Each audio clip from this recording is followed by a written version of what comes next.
siempre tiene la buena intención de colaborar con nuestro informativo y con él vamos a estar dialogando acerca de las efemérides del día de hoy. Le damos la bienvenida. Buenas noches, Alex, ¿estás por allí?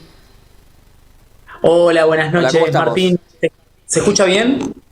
Perfecto, ¿vos me escuchás bien? Sí, acá desde la escuela técnica.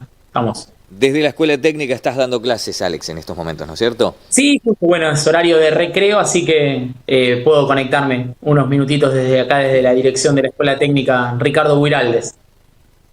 Muchas gracias por la deferencia, por recibirnos el día de hoy, Alex. Repasemos las efemérides. 1819, el Congreso de las Provincias Unidas promulga en Buenos Aires la primera Constitución argentina.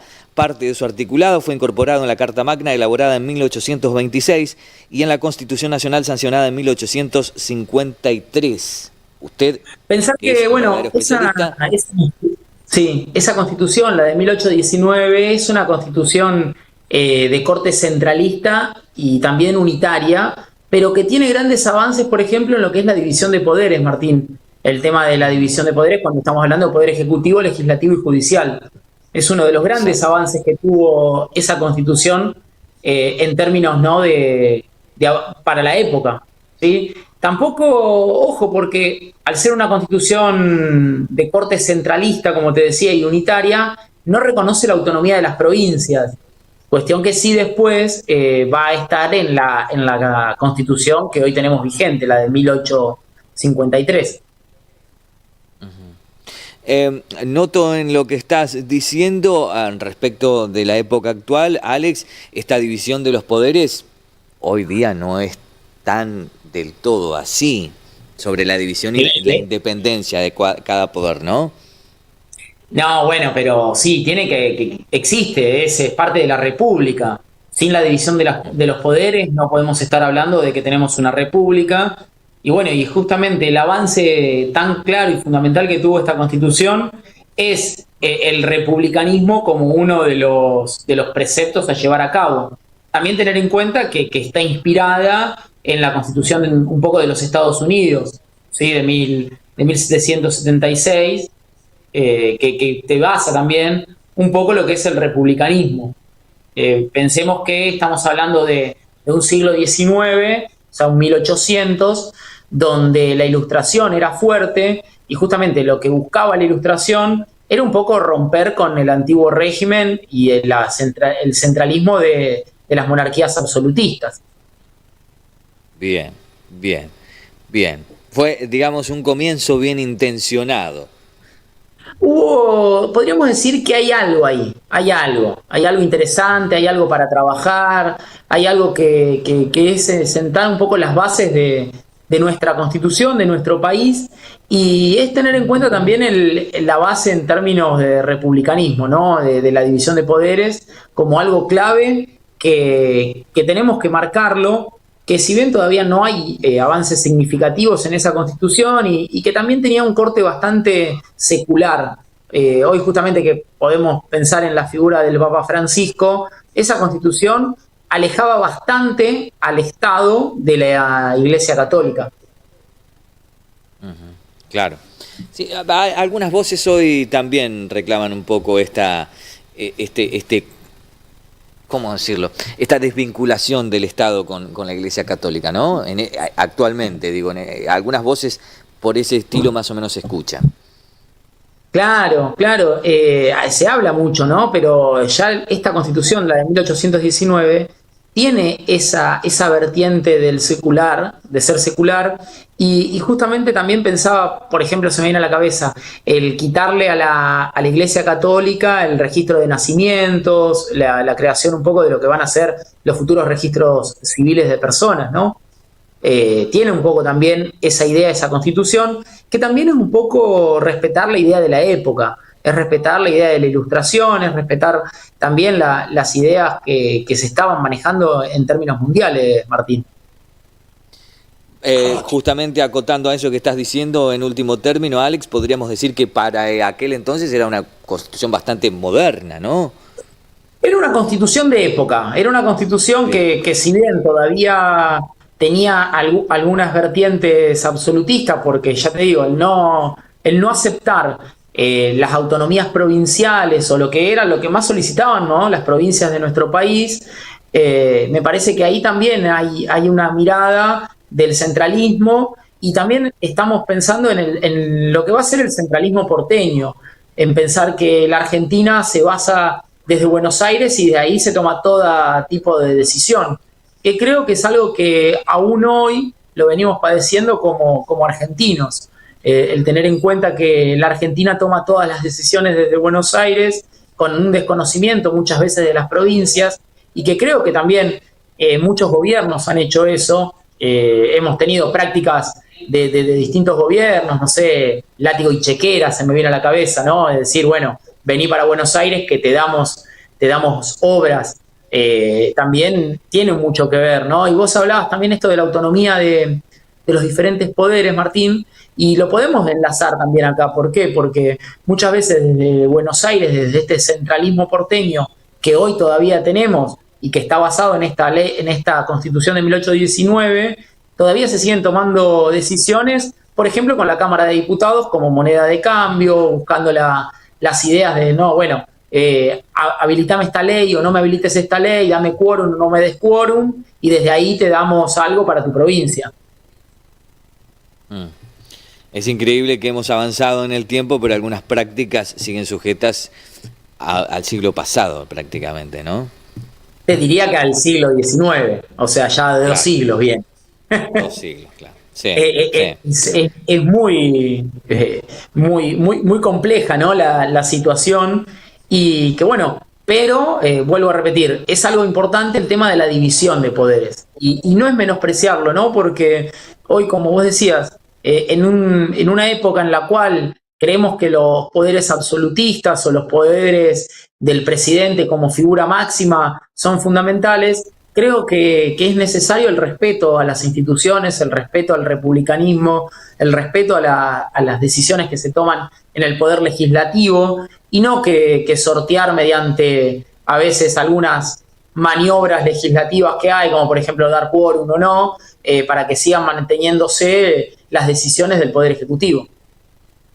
Tal cual, tal cual. Muy bien explicado, Alex. Y siguiendo, repasando las efemérides del día de hoy, también un hito muy importante. En 1985 inicia el juicio a las juntas militares. Raúl Alfonsín 40. sanciona el decreto 158, a través del cual ordena procesar a las 3 juntas militares que dirigieron el país desde el golpe militar del 24 de marzo de 1976 hasta la Guerra de Malvinas. Un hecho muy importante de la historia argentina y del mundo, Hechos muy diríamos. importantes, hechos muy importantes, muy bien retratados. Estaba pensando en la película 1985, una Muy lograda película esa película. que está muy bien lograda, que está muy bien llevada, muy bien dirigida. Bueno, eso te lo dejo para vos, que sos el que sabe analizar el cine, ¿no? Pero creo que hay una Muy muy buena buena película. actuación, ¿no?, de Darín en el papel del fiscal Sí, Estracera. Y tener en cuenta que un día, ¿no?, como hoy, pero de 1985, iniciaba este juicio a las juntas, un juicio único en la historia de la humanidad, Martín. No exacto, hay que tenerlo muy en cuenta, ¿no? Estamos hablando de tal que se cual. enjuiciaron a las juntas militares, que se les dio penas civiles, que no se dio pena de muerte. ¿Por qué lo digo esto? Porque pensar en la Segunda Guerra Mundial, pensar, por ejemplo, en los juicios de Nuremberg, donde los jerarcas nazis fueron con pena de muerte, terminó en penas de muerte, creo que es muy importante para la humanidad. Y bueno, y la Argentina dio un inicio muy interesante en términos de justicia y en términos de cómo hay que trabajar este tipo de justicia. Pensar que durante esas semanas, ¿no?, estaba repasando algunos datos, justamente, pensar que durante esas semanas se escucharon 709 confesiones, ¿no?, 709 casos de violaciones de derechos humanos. Sí, Es tremendo por ahí. sí. A veces no tenemos noción de lo que fue el juicio a las juntas, que está muy bien retratado, vuelvo a repetir, en la película 1985, que Sí. deja una muy buena idea histórica, ¿no? Está muy bien hecha históricamente. Es clave pensar en lo que pasó, ¿no? Cómo también esa gente, el valor que tuvo esa gente de ir a declarar, que delante de ellos tenía a las personas más poderosas de la Argentina desde el 76 hasta el 83, creo que hay que tener un valor muy importante, ¿no? Y marcar justamente el juicio a las juntas como un antes y un después en la historia de la humanidad. Sí. Hoy que estamos, ¿no? Vuelvo a repetir, en un día tan interesante en términos históricos, ¿no? El fallecimiento del Papa Francisco, es un día, es un antes y un después en la humanidad. Bueno, la Argentina Tal ha cual. hecho estos hitos. El hito del juicio a las juntas en 1985 es una historia, es parte de la historia de la humanidad, es estudiado en la historia del mundo, no es solamente que lo estudiamos acá en la Argentina, sino que se estudia en el mundo. Pensar que somos una referencia en términos de cómo se trabajan los derechos humanos, es algo para tener en cuenta y es para revalorizarlo y siempre escucharnos cuando hablamos de esto, ¿no? Y escuchar también las voces que vivieron esa época, las voces que pasaron por esos momentos tan atroces. Acá en Monte tenemos gente que ha pasado justamente por torturas y que creo que es importante muchas veces escucharla y tenerla en cuenta y saber lo que pasó, ¿no? Porque, como siempre decimos, Martín, un pueblo que no conoce su historia está condenado a repetirla. Por supuesto. Además, como referís y sumando un poco a lo que decís, Alex, respecto de ese juicio a las juntas militares, donde los que daban testimonio tenían enfrente no solamente, como bien decías, a las personas más importantes del país que fueron en su momento con mayor poder, sino que inclusive en muchos casos tenían enfrente a los que los habían secuestrado y torturado, a los que habían Exacto. apropiado a sus hijos, muy fuerte realmente. Hay A sus testimonios, esto se verdugos. puede Tenían buscar a en sus YouTube, hijos hay mucho delante. material de muchos testimonios muy fuertes, sobre todo digo esto para que sirvan para refrescar un poco la memoria, ¿no? Sobre todo aquellas personas que por ahí justifican determinadas cuestiones que tuvieron que ver con el terrorismo de Estado. Bueno, revisen ese material, revisen los testimonios de las víctimas, los que sobrevivieron, los que fueron torturados, los que fueron encerrados. Revisen ese material porque creo que la perspectiva les va a cambiar un poquito, sobre todo escuchando a los protagonistas. Siempre es importante, Martín, el revisitar un poco, ¿no? La historia. No revisionar, porque a veces queda mal, viste la palabra, no, esta gente hace revisionismo histórico. No, Sí. leer un poco, escuchar todas las voces, porque en la multiplicidad de ideas es donde construimos también nuestras ideas. Es claro el mensaje que hay que buscar, que es escuchar lo que pasó y escuchar todo, escuchar todas, pero como lo hemos hablado, por ejemplo, el 24 de marzo, acá no hubo una guerra, acá no hubo dos demonios, acá hubo un terrorismo de Estado. Y tenemos que decir las palabras claras y concisas. Acá hubo gente que expropió bebés, gente que torturó, que mató, que hizo atrocidades nunca antes vistas y que tenían el poder del Estado en su mano y que con él mataban, masacraban y destruyeron muchas familias y destruyeron, digamos, mucho de nuestra sociedad. Y es una herida que todavía está abierta en nuestra sociedad y que para poder poco a poco sanarla hay que estudiarla, hay que trabajarla y no hay que pensar en esta teoría de los dos demonios nuevamente, porque si no es retroceder mucho en la construcción social que se han hecho en los últimos años y es clave, por favor, siempre buscar nuevos testimonios, como vos decís, Martín, testimonios de la gente que la pasó en esa época, ¿no? Y bueno, creo que ahí está el encontrar un poco cada una de las verdades, si bien sabemos que la verdad no existe, hay subjetividades, pero es importante, por favor, escuchar todo lo que sucedió y no quedarse con lo que, por ejemplo, habla este gobierno, ¿no? Perdón, me sale, pero Sí, no puedo pensar en el desastroso video del 24 de marzo que hizo este gobierno, que creo que es una aberración a todos los estudios sociales que se vienen dando durante toda esta época. sí, un poco acudiendo a las mismas premisas y proclamas de las juntas militares que tomaron el poder en el año 1976. Las premisas Exacto. de la proclama era instaurar el orden, según ellos mismos lo decían, y claramente con las metodologías que aplicaron en ese ordenamiento no fueron ni siquiera humanas. Así que realmente ese instaurar el orden, bueno, ¿qué podríamos El afirmar? orden, como pensarlo, ¿no? Desde un punto de vista filosófico, el orden se establece o se instala o podríamos decir, se logra una vez que la sociedad concibe en sí misma la empatía. Una vez que la sociedad no piensa en que hay descartados, olvidados o marginados. Una vez que estamos todos dentro de la sociedad. Ahí va a haber orden, como por ahí podríamos decirlo. El orden se va a lograr cuando socialmente estemos todos unidos y que tengamos una mirada sobre el otro en la cual no sea el descartarlo. Y ahí, bueno, me tomo obviamente, ya que estamos, ¿no? Atribuciones de lo que ha dicho el Papa Francisco, por ejemplo, en el Evangelio Gaudium o en una de sus encíclicas, la primera encíclica, que habla de la sociedad de los descartados. Y pensaba, ¿no? En esto de que a veces cuando se instalan dictaduras, se instalan algunas miradas tan duras, es porque piensan que hay una parte de la sociedad que tiene que ser descartada, una parte de la sociedad que tiene que ser olvidada. Y bueno, y tener en cuenta, ¿no? Que el Papa Francisco lo ha dicho esto, creo que es muy importante como argentinos tener siempre su palabra y bueno, y leer un poco lo que nos ha dejado la filosofía que ha dejado el Papa Francisco, creo que es fundamental, y más teniendo en cuenta estos, estos temas que estamos hablando. La mirada empática es clave para una mejora social.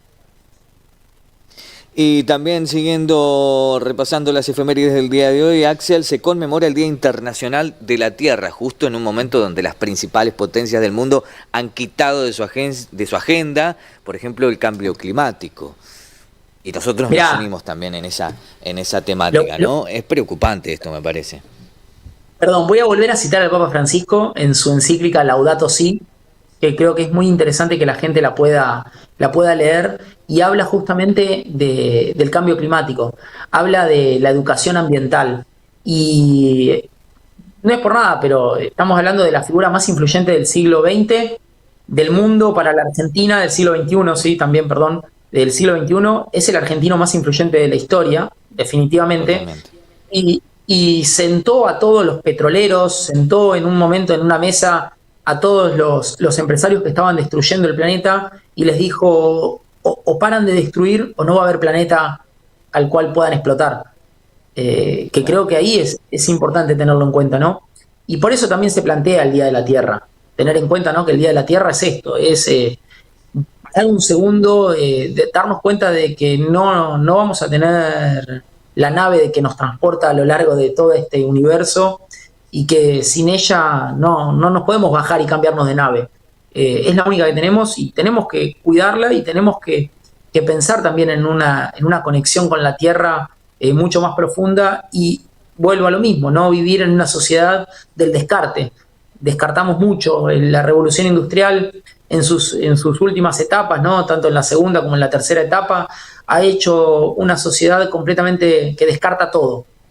No solamente desde descartamos nuestros celulares o lo que sea, sino que hasta nuestra ropa, hasta lo que comemos descartamos mucho por día y bueno, y el planeta no va a soportar esto.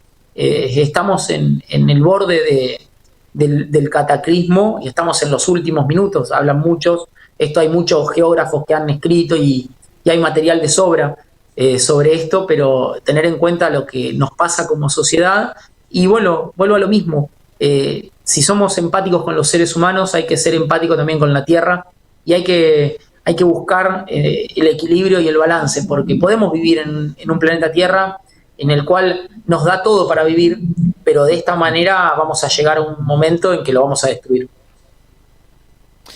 Un poco pensando, reflexionando sobre lo que decís, Alex, de esto de la sociedad del descarte del día de hoy, que se está transformando lamentablemente en una tendencia mundial. El capitalismo más salvaje que estamos viendo en estos últimos años que se está corporizando en el mundo, ya hasta habla en sus discursos de el descartar directamente a la gente de la tercera edad, lo dicen descarnadamente en sus discursos, son una carga Sí, para los estados. Es terrible llegar a este pensamiento. es terrible, pero te diría que es predecible. Se sabía que iba a pasar esto. a los que manejan el mundo, el 1% de la población mundial maneja el 98% de los recursos de este mundo y obviamente que no les sirve, ¿no? Somos piezas descartables.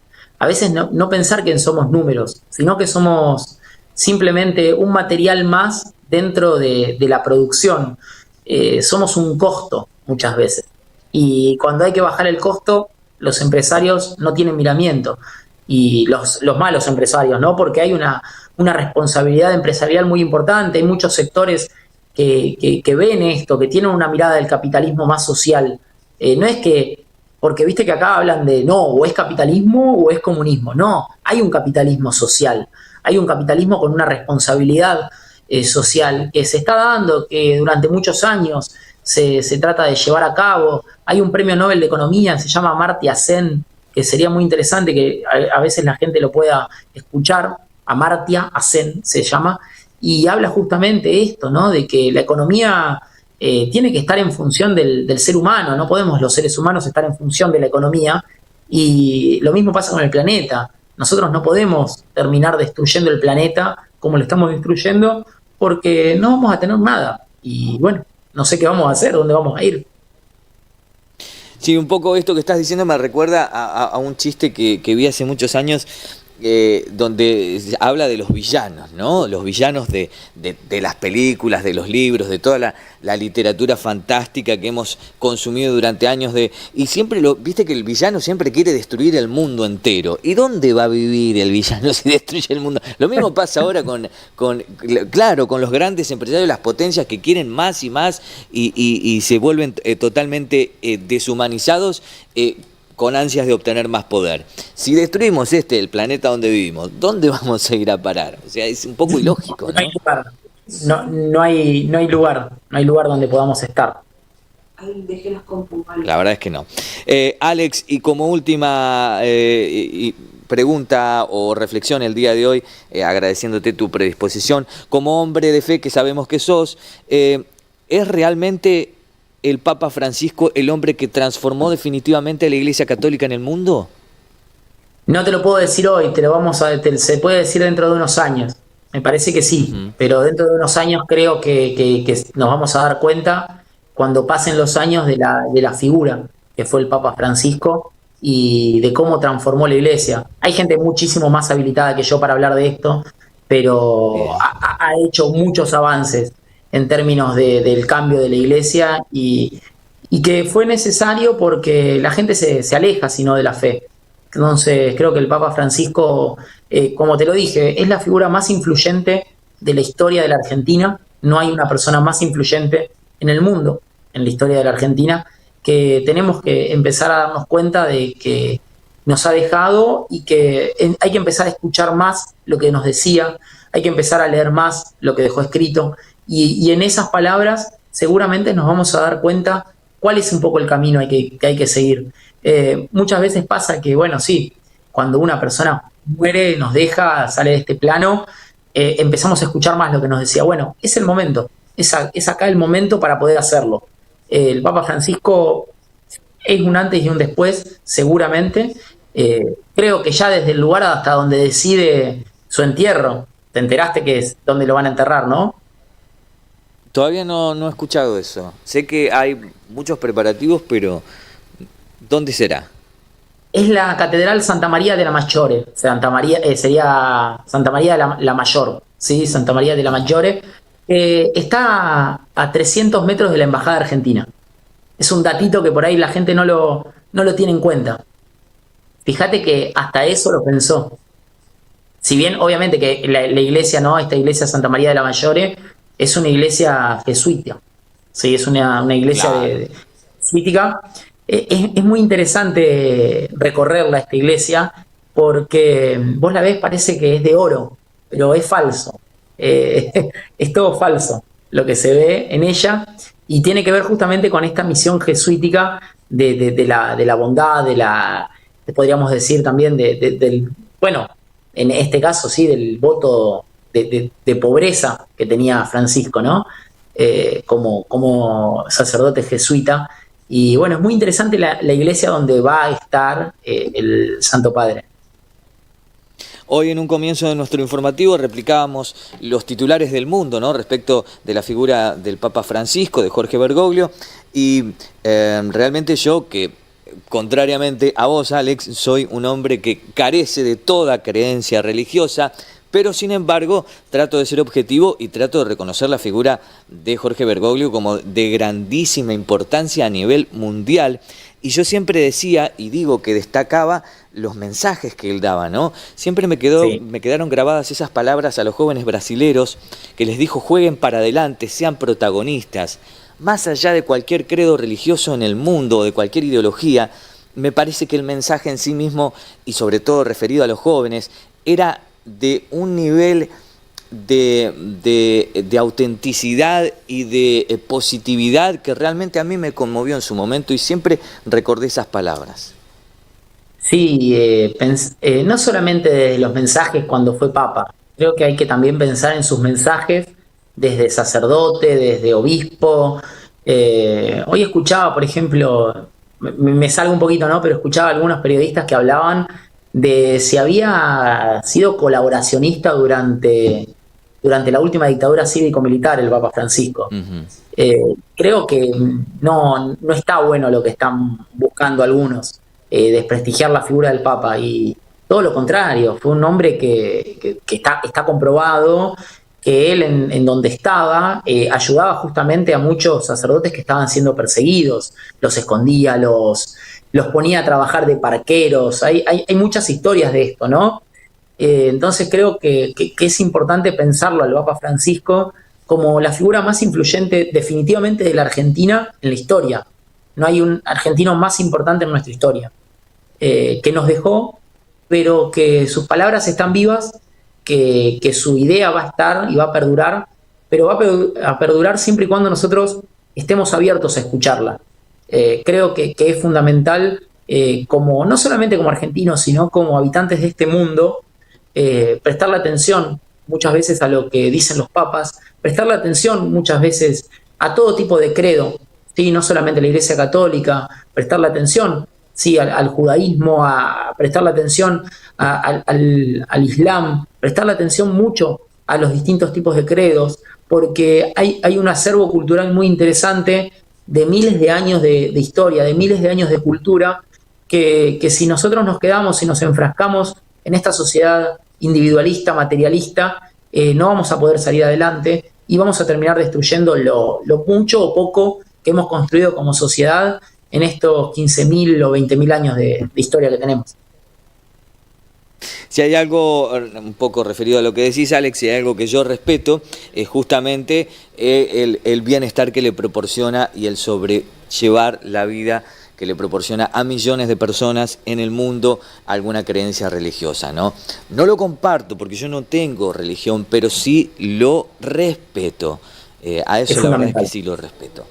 Cualquier persona que se acerque a cualquier credo para buscar alivio en su vida es más que válido. A mí me parece perfecto. No solamente desde el individualismo lo marco, sino que tener en cuenta la historia de todo tipo de religión, porque en esa historia está la historia de la humanidad, y siempre es necesario escuchar un poco la historia de la humanidad. Por ahí, bueno, vuelvo a decir lo mismo de Francisco. Francisco era una persona que decía que no hay que descartar a la gente grande, a los ancianos, todo lo contrario, hay que escucharlos más, que por algo llegaron a esa edad, por algo pudieron atravesar todo el camino, y en ellos hay una sabiduría muy importante que se ha construido, que esta sociedad, vuelvo a repetir, individualista, materialista, consumista, se olvida de eso. Y creemos que somos los más importantes, que todo es el aquí, es el ahora, y no es así. No puede ser así, porque no vamos a tener ni aquí ni ahora en el futuro.